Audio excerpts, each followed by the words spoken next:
प्यारे बच्चों, एक दफ़ा का जिक्र है। एक चिड़िया थी। एक दिन उसने कुछ अंडे दिए। उनमें से एक अंडा सुनहरा था। चिड़िया सुनहरे अंडे का ज़रा भी ख्याल ना रखती थी। उसे लगता था कि ये अंडा किसी और परिंदे का है। एक दिन बहुत तेज़ बारिश होने लगी।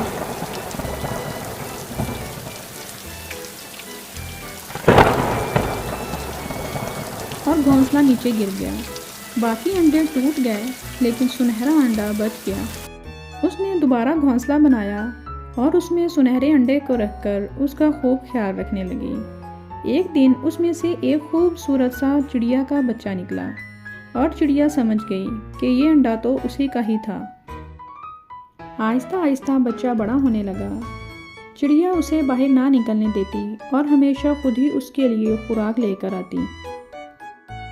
एक दिन चिड़िया ने सोचा कि उसे एक घर बनाना चाहिए ताकि जब दोबारा तूफान आए तो वो किसी भी किस्म का नुकसान उठाने से बच जाए। उसने दिन रात मेहनत करके एक छोटा सा घर बनाया।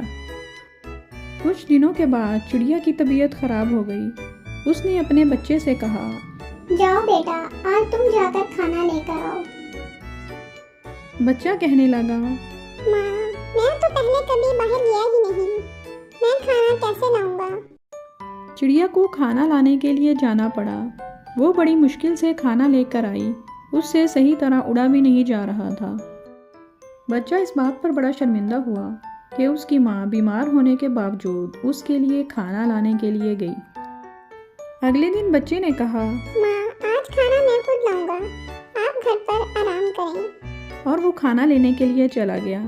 जब वो खाना लेकर आया तो दोनों ने मिलकर खूब मज़े ले लेकर खाया और वो हंसी खुशी रहने लगे।